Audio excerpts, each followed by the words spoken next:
Welcome to the Entre Pastors podcast on YouTube. This is a show that helps pastors think, act, and thrive as prosperous entrepreneurs.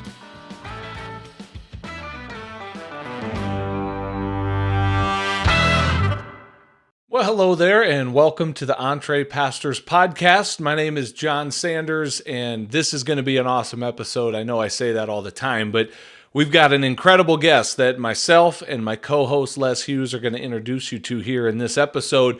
Her name is Karis Hortin, and she's a young gal with a huge passion to serve not only the Lord, but specifically people in certain parts of the world, in what we might call the mission field, even though we know the mission field is everywhere we set our foot. But Karis has an amazing story of being adopted out of Ethiopia. And as she was growing up, just really had a heart to give back and serve in the orphanage that she was adopted out of. And for a long time, thought that that would require kind of the traditional route of missionary work and becoming a missionary.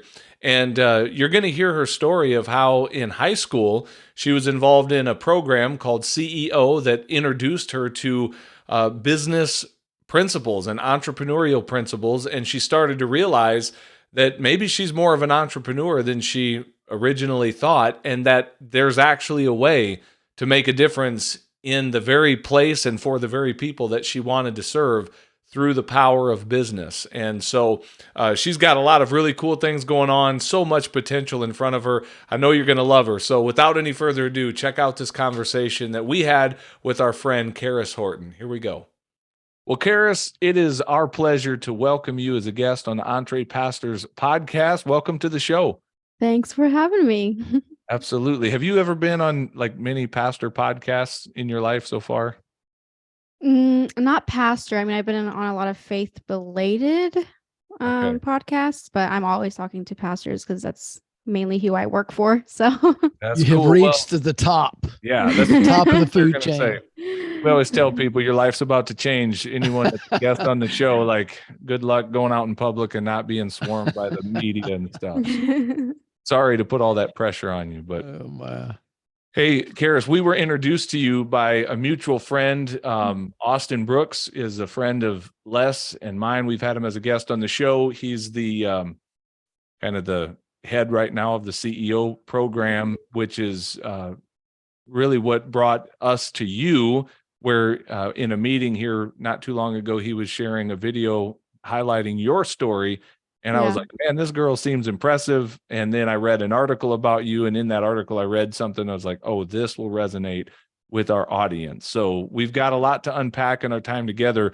Why don't we start by just getting a little bit of an overview of your life, if you don't mind sharing your story with us of. Yeah. I'm only 22, so this won't take this will be short. Long. Go ahead.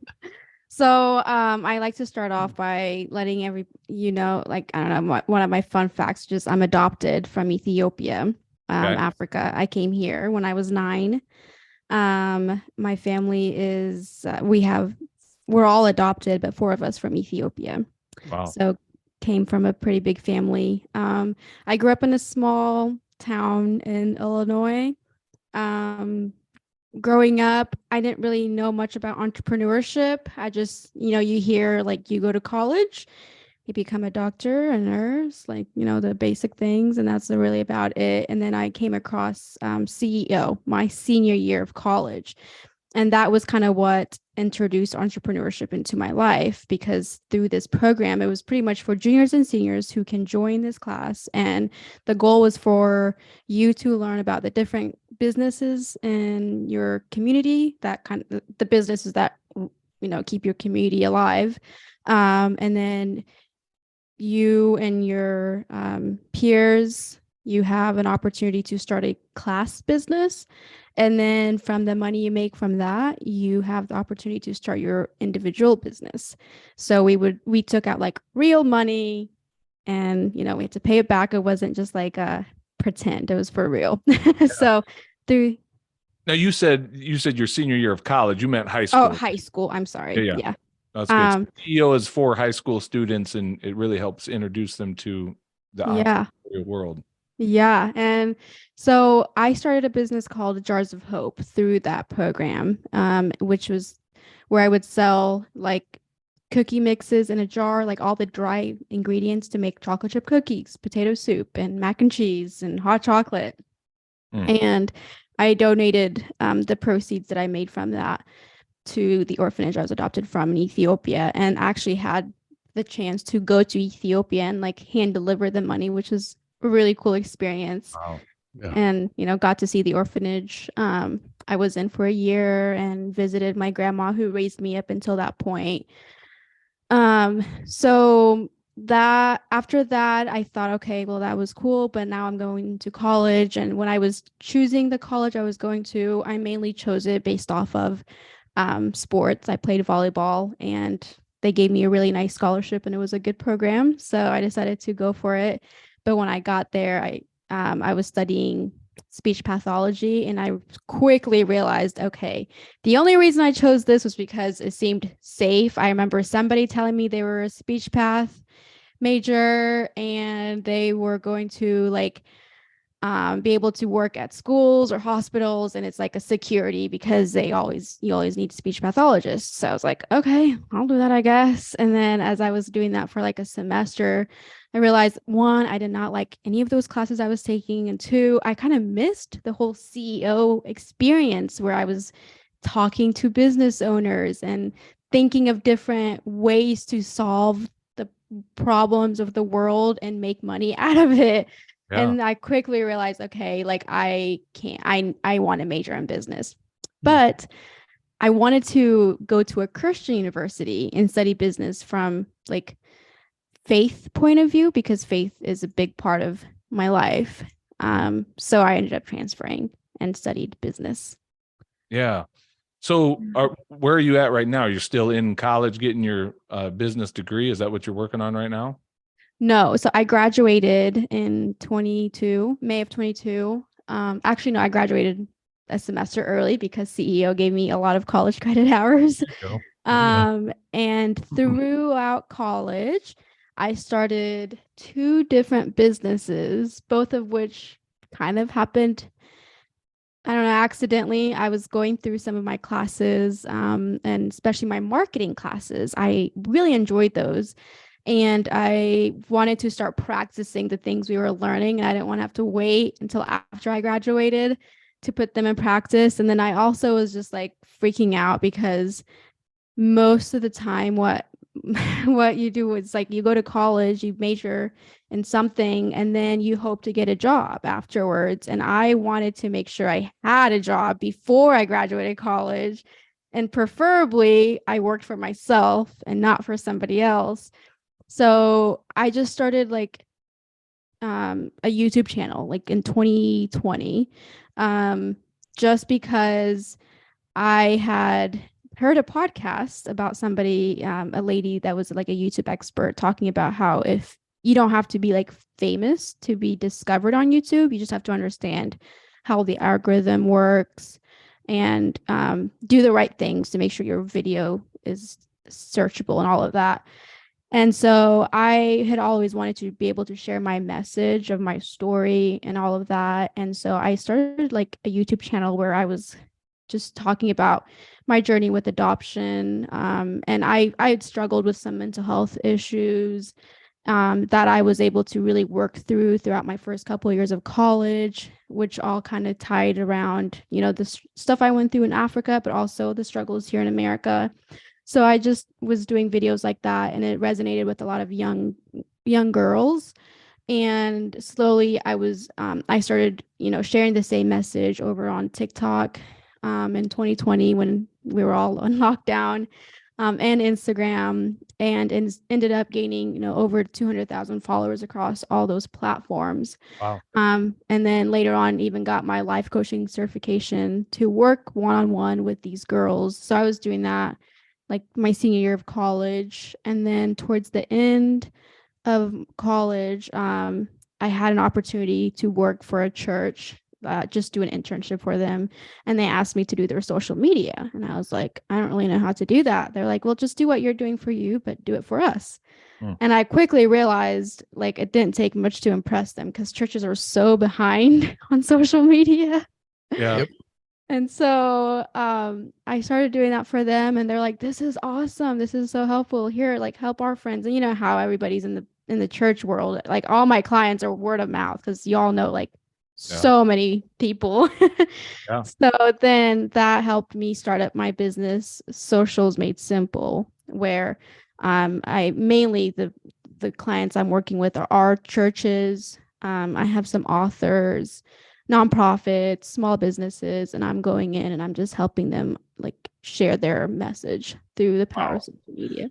This is so good. I got to put you on pause though and highlight a few things. First of all, Les, did you catch the part where she accidentally launched 2 businesses in college? Yeah. Awesome. Yeah. How about that? I love that, Karis. That's so cool. And I also just want people to hear what you said, this idea of I just created my own job, rather than worrying about coming out of college and finding a job. That's what entrepreneurs do. We create our job. And I love that. And I also want to commend you for quickly dropping the whole narrative of what's safe, because so often people stay in less than desirable situations because it feels secure or safe, when what they really need to do is take their destiny into their own hands and lean into what makes them come alive. What gets me excited. And you did that. And so you're reaping some of the benefits of that. Let me ask you this question on something you mentioned you created a YouTube channel to share your message. What is that message? I'd love to hear it if you want to have this platform to just share it for a few sentences. Like, what is your message that you're sharing there? The main message I really share, and I do this as I'm speaking at women's conferences and stuff, and it's just your trauma is valid. So we've all heard the whole thing like, well, just be grateful for what you have because at least you're not a starving kid in Africa. Like that's such a sentence you've probably heard because you didn't finish your food or whatever. Like there are starving kids in Africa, finish your food. And that same mentality actually was what stopped me from seeking for help, and I ended up almost taking my own life away because I thought like I needed to be so grateful for what I had and be grateful that God, chose me to be adopted. And because I was old enough to remember what life was like before I got adopted, it was very hard to not compare those traumas to things I would go through here in America. So after I got adopted, my life didn't magically get better. I mean, my parents ended up getting a divorce, my adopted parents. I was like the only Black girl in my school, so I looked very different. And so but yet I would very much minimize those struggles, which led me to never ask for help. And so my main things I'm just trying to share with people, like you can't sit around and tell yourself your problems aren't, big enough for you to seek out for help. And because if you just go ahead and seek for help now, you can at least live a much more fulfilled life and not beat yourself up for feeling the way you feel. Man, that's so good. And thank you for sharing that. I appreciate that. So you're graduated college now. What's the next thing? Are you really leaning into this Social Made Simple? Is that still going strong? What's your dream? What are you working on building? Yeah. So I'm still doing the social media stuff. I actually just hired on my friend who went to school to be a teacher and decided she did not want to be a teacher. So I was like, okay, well, I need help with this. So you want to work with me? So I hired her on, and I'm having her help me with a lot of the managing, but I'm actually leaning towards consulting. So it's freed up my time to go in and be able to teach people who want to learn how to do this on their own. Because I quickly realized when I would go in and manage accounts, like these churches or, businesses, they weren't learning how to do it themselves. And so one day when I can't do it anymore, like what are they going to do? And so I didn't really want to build off a business like with that model. I wanted to be able to just simplify what I do and teach them how to do it. So I'm working like one-on-one with teams and just helping them run their social media accounts. Entree Pastors needs your help because Les isn't even on TikTok, and No. we've got great content, but I I stay in my lane, Karis. yeah. I stay in my lane. I do. I That's the take the cool thing advice. about churches. They have so much content already. Yeah. And Yep. a lot of churches, what they do is they use social media like as a billboard. It's like, come to our church. Like, we're not going to tell you anything about Christ until you come to our church at 10 o'clock. When really they could be using social media like all week long to share a message and To build community. to build community instead Yep. of like complaining about how right. terrible social media is. Like, you can Yeah. use it to Got make a it. difference. Okay, I've got a leadership question. So we're going to pivot just a bit, sort of, not too much, but you brought it up. John, you see where this is going. Karis is not going to do one thing for very long, right? I mean, you can just spot that a mile away. So I want you to reverse engineer some of this for us, okay? So you right now, you got a few plates spinning.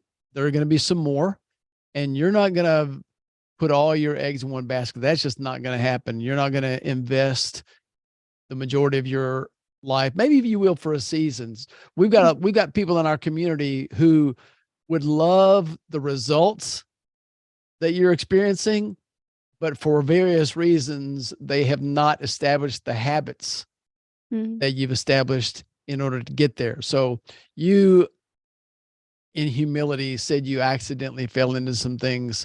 There may be a little bit of truth to that, but success leaves clues. And so you probably established some patterns that were even taught and caught through that CEO program for being around like-minded people.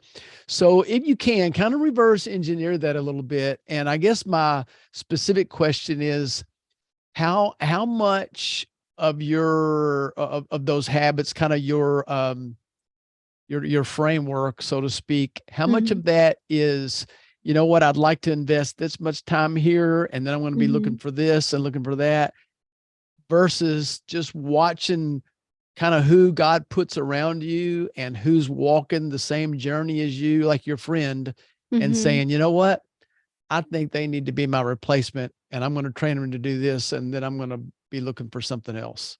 Yeah. Yeah. I think a lot of it is, it's so funny because like I am the last person to actually admit that I am creative or entrepreneurial because I have this deep seed fear of like not having the consistency. So, not having consistent income, that kind of, and I don't know if you guys know much about the Enneagram, but I'm a 6 on the Enneagram, which is the one that has a lot of fears. So I have a ton of fears of things not working out. But I also have a lot of fears of living a life that is just absolutely miserable. So like the idea of going to a job that I don't love scares me. The idea of even doing, my own thing, but it's not necessarily like what I want to do and I'm just doing it for the money or whatever, that scares me. So those fears I have end up like motivating me to create something that I am passionate about. And then I think I definitely have like a habit of like, I ask a ton of questions. I used to think that was like, I used to feel like I was stupid sometimes, especially when I was learning English, since English is my second language. Like school never came easy for me and all of that. So because of that, I was forced to like ask if I don't know. And I'm noticing like that habit has helped me build a lot of the different businesses I have, because if I don't know how to do it, like I'll just go research it. And these days, we have so many resources. Like I learned how to start a YouTube channel by watching YouTube videos. And I learned how to, do my taxes by watching YouTube videos. So I have built this habit of like never being afraid to ask questions and like putting the time to figure out the answers.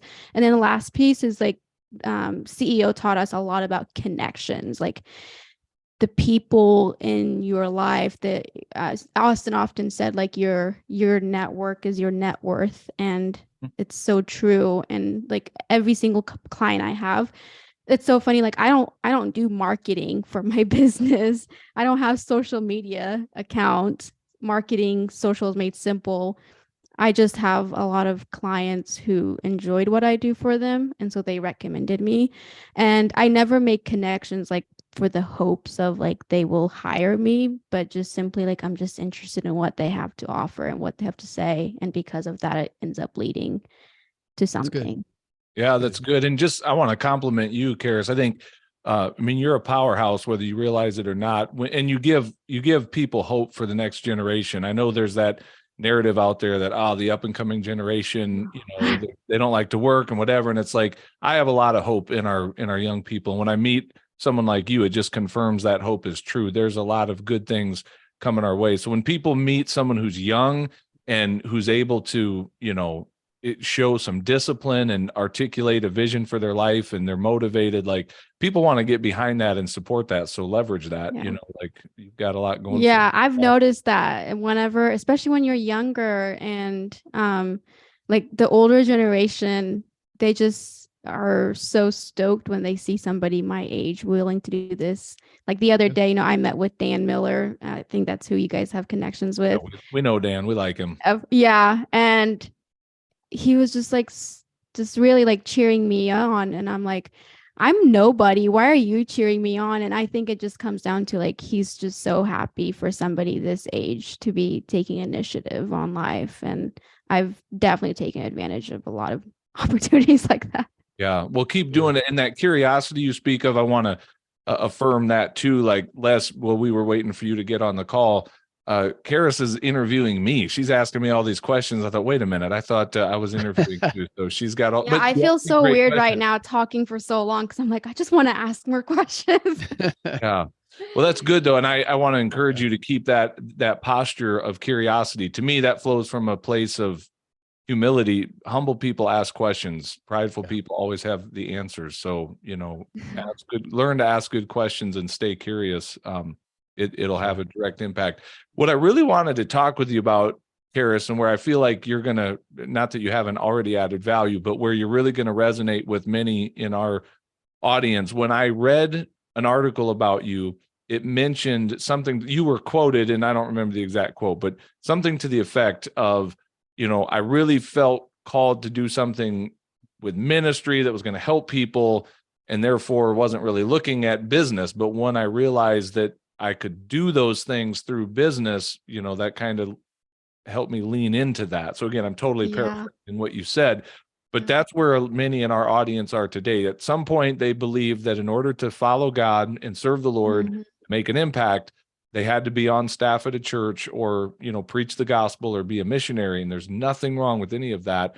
But we often make the case that business is ministry. And there are people in the marketplace who Jesus died for, and they're not coming to our church. And what would it look like to have a generation of pastors and spiritual leaders out in the marketplace, engaging them Monday through Saturday, not just on Sunday?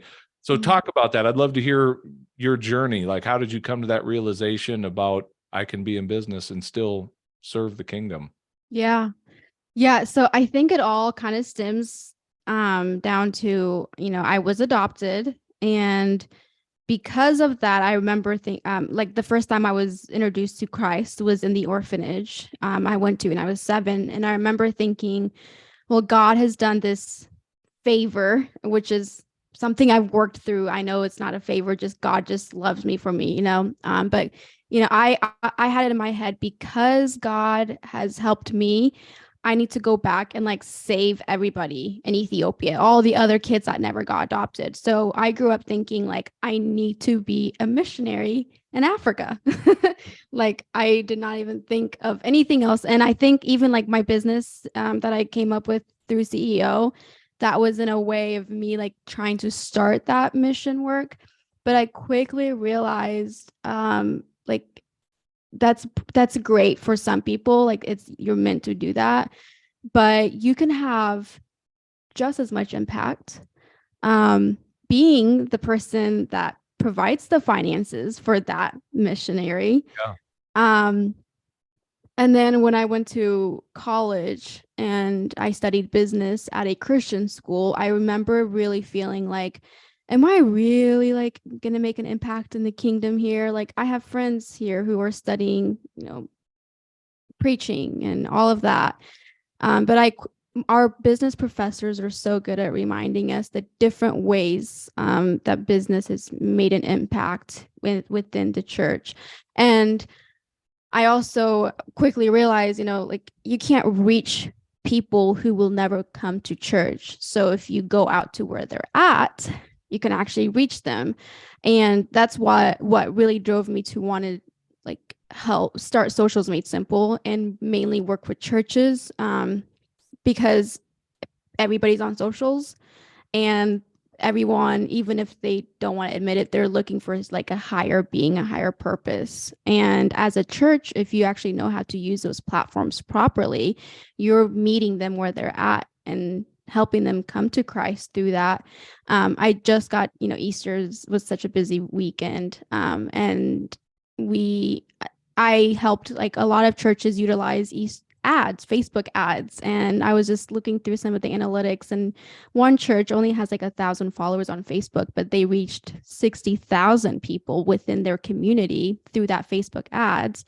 And like 30,000 of those people clicked the link, which meant they went to check out, what is this church about? And then most of those people actually came and visited the church. And so we did that by using business tactics. Yeah. I don't think preachers went to school and learned about Facebook ads, So yeah, I just quickly realized like God works through all facets of life, not just vocational ministry. And then to put the cherry on top of all of this, my boyfriend went to Moody Bible Institute and he studied biblical languages and really thought he was going to go into preaching. And he actually doesn't do preaching right now. He works for his family business that sells home decor furniture, and he started the Amazon department for it. So here he is. He thought like, there's no way like I can do anything else. I went to school to be a biblical. He studied 6 semesters of Greek, but because he knows how to read, write, and speak well, he was able to just teach himself how Amazon worked. And like, that's what he's doing. And eventually, him and I wanted like maybe work in the church in a way, but like right now, like that's what he's doing. And I love it. Karis, that is so good. And, I agree with you 100%. Some people I do believe are called to be the ones to go. So what I'm getting ready to say is not minimizing that if there are, missionaries listening to this. Absolutely. However, let's just go back to your story as an example. If you were to have leaned into that, like we're all told to do, like, well, God must be calling you to Africa then. And so here's the model. You have to now put your life on hold, and for as long as it takes, travel around to churches and friends and family and ask for financial support. And it's a model that in order for you to be able to go do that ministry requires others to give financially so that you can go. And again, I know there's biblical basis for that. So I'm not saying that it's always a bad idea forever, but I just love that you're coming at it with a unique perspective or a fresh perspective of like, I can still have an impact because business can create revenue streams that allow me to be the one that supports others, or I can take a month off from my business and go travel and make an impact. I mean, there's so many ways that you can do this, but I just love that. And I know that's going to resonate with many in our audience. So thank you for sharing that. Yeah. Well, what's your dream? What are we moving toward? Is this, again, you're 22, so I don't expect you to have your whole life mapped out, but what's the next big thing you're working on?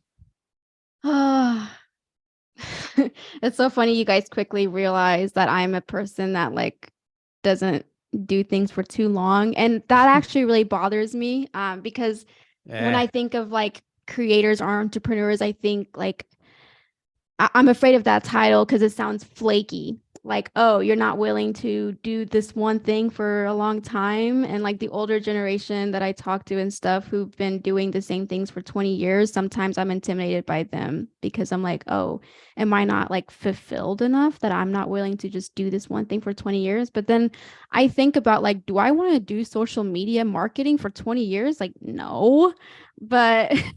And I think, hey, if you feel that way already, let me encourage you, stop talking to Dan Miller. Because dude, he will have you doing something different real quickly because he pivots in a heart. I'm saying that tongue in cheek. That's one of the reasons I love that guy, man, because he's always ready for something new. I think that's a Yeah. good thing. Yeah. So I think my dream honestly would be to be able to share my story to make an impact in the world, whether that is by becoming, I don't want to be any big influencer. I don't want to be the next Beth Moore or anything like that. I just simply want to be able to share my story in hopes of helping others. And I got into that a little bit recently. I did pageants again. I had no idea I would even be interested in pageants, but somebody told me like, oh, you have to be able to like do a talent. And I was like, well, for my talent, I can just do like a monologue, like a TED Talk, and like share my story. And I did. It was like a minute and a half of my story, and I got top 10 in Miss Illinois. And it was such a cool experience. But then I shared that same clip to TikTok, and that clip was pretty much like, your trauma is valid. That was the same talk, and it got like 800,000 views, which like helped me realize like, okay, there's a ton of women out there and men who need to hear this message. But I want to take a lot more time to continue to work through my story. I don't want to go into any type of like, leadership like that before I've worked through, all of my story too. So this season has been just, I'm in a good season where I love doing what I'm doing, but eventually that's kind of what I want to lean towards. Jon, you know what she needs? What? You know what she needs? She needs a book. Yeah. Les can talk to you about a book. We can help book. You. I don't want to write a book. My boyfriend's always telling me that. Yeah. Well, that's seriously a great conversation. I was just going to share a fun fact. Les used to be in pageants as well. He didn't do very well, so he got kicked out of the tour. Oh, the heck you say? How do you know I didn't do very well? Wait, were you like a coach? No, I totally made that up. Oh, well, there's a lot of men who do interview coaching for pageants. I had a picture of Les in a tiara thing. So anyway, that was just my. I can see it. On every episode, I try and get a little jab in at Les. So that was my jab. So, no, I was going to say something to that before I distracted myself with a joke. Oh, to your point about feeling maybe less than or inadequate because of that thing in you that wants to start new things and is always creatively seeing the next opportunity or the problem that could be solved in a new way. I just want you to understand that is not what's broken about you. That's what's right about you. And that self-awareness of like, yeah, there are times to like stay faithful and stay the course on something and not just bail because something got hard or difficult. But the fact that like that's how God wired you. So the fact that every few years you're going to be reinventing yourself or onto a new project or maybe have the capacity to have several things going at once, that's how God built you. And most people will not understand that. And they're going to think you need to slow down because you're making them tired. And they'll ask you questions like, how do you manage it all? How do you handle it all? And aren't you tired? And it's like, no, you might be tired. I'm energized. Ask me how I know, Karis, because these are the types of questions I get. And I used to feel broken and guilty for that as well. Like, oh man, maybe I should just like do this one thing and only this one thing. People around me feel more, validated or whatever. But I'm just becoming more at 44 years old. I'm becoming more comfortable in my skin of, no, this is who God created me to be. And I can have multiple things going. And so just lean into that. Don't bail too quickly, but also don't be afraid to start something new when God puts it on your heart to do it, because that's how you're wired. So I appreciate that encouragement. It's definitely much needed. And it does help a lot that I do have a lot of like my close friends and family members are very like encouraging of my entrepreneurial spirit. My boyfriend or fiance almost, he is also very much like this and is just so helpful and encouraging. And him and I, like, we would love to have like our own ministry around mental health. He struggles with bipolar 1 and has been medicated for it and just has made like such huge progress that most people don't in such a short amount of years. And like the church especially just is not very comfortable with mental health yet. And so him and I would both like to like start a ministry like that where we're just sharing our stories and helping. You bring up a theme that I want to hit on. I'll say this to you, but I'm really saying this to our whole audience, and that is this: like, you need to continually surround yourself with people who are supportive. Yeah. Because again, not everybody understands the entrepreneurial life. Not everyone gets what makes us tick. And so, and I say this to pastors, like, if you're surrounded in a church that very much values the way it's always been and status quo and tradition, you know, it's great, but you're going to have to get around some people who get you and support this thing that you're trying to build. So that's true of anybody that's in that space. So you as well. You may have people in your life that don't understand, but that's fine. You can still love them and hang out with them. To be super close. Yeah. But it's really encouraging to have a few people that are very, very supportive. I think about, like, I would have never started a YouTube channel in high school because people would have been like, why are you trying to be a try hard? Like, that's weird, you know? But when I got to college, I had friends that were so supportive. So I didn't feel weird for doing different things. And it's been very, very encouraging. Yeah. Well, Karis, we don't have a book that we can plug for you yet. We'll change that eventually. But in the meantime, if someone wanted to reach out to you and connect with any follow-up questions or anything like that, what's the best way for people to find you online or connect with you? I would say my website, but right now I'm under reconstruction. But my website is socialmediamadesimple.org. But they can just find me on, like, my personal socials, TikTok, Facebook, Instagram, just Karis Hortin, YouTube. Okay. I can send you, like, the direct links that you can put in your show notes. Yeah, we'll put a few links in there if you want to do that and direct our audience to connect with you in that way then. So this has been real good. Les, is there anything we're missing? Or Karis, is there anything you wished I asked you that I forgot to ask you or failed to ask you? No, I don't think so. Okay, cool. Les, you got anything else before we sign off? Oh, I believe we're going to be talking to you again, Karis. I do. And it's just so encouraging to hear everything that you've got going. And especially with the connection with Austin and some more folks. I believe we'll have some more conversations in the near future. So best of luck to you. Thank you. Yeah, absolutely. It's been a pleasure hanging out with you, Karis. Thank you so much for coming on the show, and all the best to you. Thanks for having me. Well, hey, thanks for watching this episode of the Entre Pastors Podcast. Make sure you hit that subscribe button so you can be notified every time we release a new episode. If you'd like to get connected to other pastors who are learning to think, act, and thrive as prosperous entrepreneurs, then we invite you to check us out on Facebook.